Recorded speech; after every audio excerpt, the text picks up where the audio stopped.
So the Supreme Court will now consider a Second Amendment preservation challenge that is currently in front of them, and it seeks to get rid of federal restrictions and allow states and their officials to set their own two-way policies.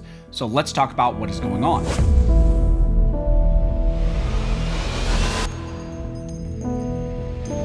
Now, real quick, if you're watching this channel, then obviously it's safe to say that you care about the Second Amendment and your rights. Now, here's the thing, even law-abiding gun owners are ending up in jail because they make a bunch of critical mistakes. And those are mistakes that you don't even realize that you're making or that you don't understand that they're illegal. So I put together a free resource called the Legal Survival Guide. It's aimed to help you guys avoid all of those traps that maybe you could fall in. It takes about 2 minutes to read. It's just a simple PDF, and it really could save you years behind bars. I made it to help you guys, again, completely free to download using the link down below. It's just something that I wanted to provide you guys for free so that you can have it in your phone or maybe print it out. And there's a little card also in there that you can put in your wallet to give you additional resources to help you in situations. Obviously, not meant to be legal advice. I'm not your attorney. This isn't an attorney-client relationship, but I wanted to provide you guys some free resources to prevent you falling in some bad situations. Again, if you're interested, click the links down below. It's completely free to do. All you have to do is enter your email to get that free PDF. Now, as I mentioned in the intro, in this video, we're going to be talking about a significant Second Amendment protection case that's once again back in front of the Supreme Court and is set for conference. This is a case dealing with a state's Second Amendment Preservation Act, a SAPA law that was put in place in the state of Missouri. Now, as we've discussed in the past, recently the Supreme Court issued an 8-1 order denying a stay which would have protected Missouri's SAPA law. This case, however, is back in front of the Supreme Court, and now they will consider this case at conference at the beginning of their next term. However, the Trump administration recently filed a response to this case, and they did that after stalling for months, and the Trump administration continues to argue that this Missouri SAPA law is invalid in some of its applications and that the Supreme Court should deny review to this case. However, at the same time, they state that if the Supreme Court denies review, the government will release some of the judgments that they received down below, and they will give up some of those minor wins that they got and allow this case to proceed forward in some of its application. Missouri just responded to this argument that was made to the Supreme Court by pointing out that that concession made by the Trump DOJ is exactly why the Supreme Court should grant review to this case after they hold conference in this challenge on September 29th. Now, for those not aware, this lawsuit revolves around the 2021 Second Amendment Preservation Act that was passed in the state of Missouri. That law set the state's interpretation of the Second Amendment and set restrictions on the support and funding that the state would provide to federal agencies in their attempts to enforce federal laws that the state of Missouri believes violates the Second Amendment. That law prohibits Missouri's officers, agents, and government officials from helping federal agents who are attempting to enforce those inconsistent laws. The law also created a civil remedy, which is very important for the structure of this law, where anyone could sue a Missouri official if that official helped to enforce federal laws that they believe violates the Second Amendment. So the law aimed to give the true enforcement powers to the residents of Missouri instead of the state's officers and agents. Now, in this Missouri case, the District Court on review ruled in favor of the then Biden administration, striking down the Missouri Preservation Act in its entirety.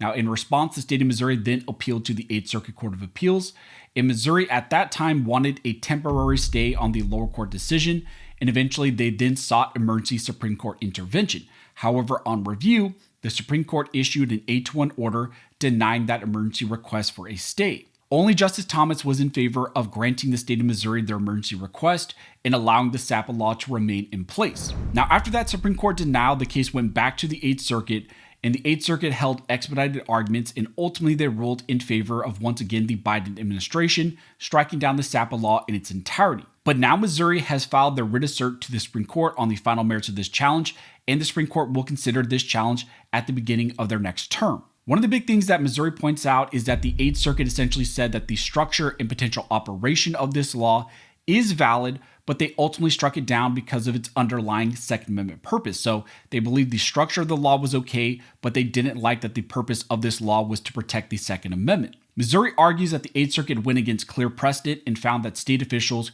could be sued because the court believes that the state played some sort of role in enforcing the law, and that enforcement of the law was simply complying with the state law. So essentially here, the 8th Circuit found that compliance was non-action, and that non-action could be actually considered enforcement. So really doing nothing was, in their eyes, doing something. Now, this law was originally opposed by the Biden administration, but now the Trump administration has controlled the case. And initially, they stalled their response out for multiple months, but now they have filed their answer. And in the response, the Trump administration continues to argue that the SAPA law is invalid and that the lower court got some of this decision correct. However, at the same time, they argue that if the Supreme Court denies review to this case and it gets back down to the lower court and gets in the hands of the district court, the federal government here, the Trump DOJ, will ultimately dismiss some of the judgment that they got in their favor. The Trump DOJ, in the response to the Supreme Court, states that while Missouri's objections are flawed, the constitutionality of some of the Act's provisions raises more difficult questions than the Eighth Circuit recognized. And following the change in administration, the United States has decided it no longer wishes to challenge those provisions in its pre-enforcement posture. Accordingly, once the district court regains jurisdiction over this case, the United States would not oppose a motion by the state of Missouri under the Federal Rule of Civil Procedure 60B, asking the district court to narrow the scope of relief because the United States is releasing its judgment in part.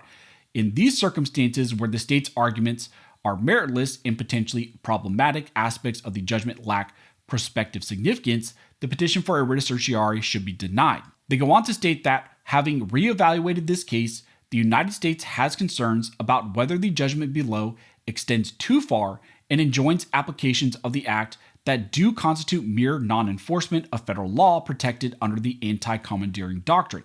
And those concerns are exacerbated by the uncertainty in the pre-enforcement posture about how certain provisions of the Acts will be applied and about whether the provision on which the Eighth Circuit focused is indeed inseparable from the rest of the Act. Given these concerns, the United States has decided that it would acquiesce in narrowing the scope of the judgment under the Federal Rules of Civil Procedure 60B motion when the district court regains jurisdiction over this case.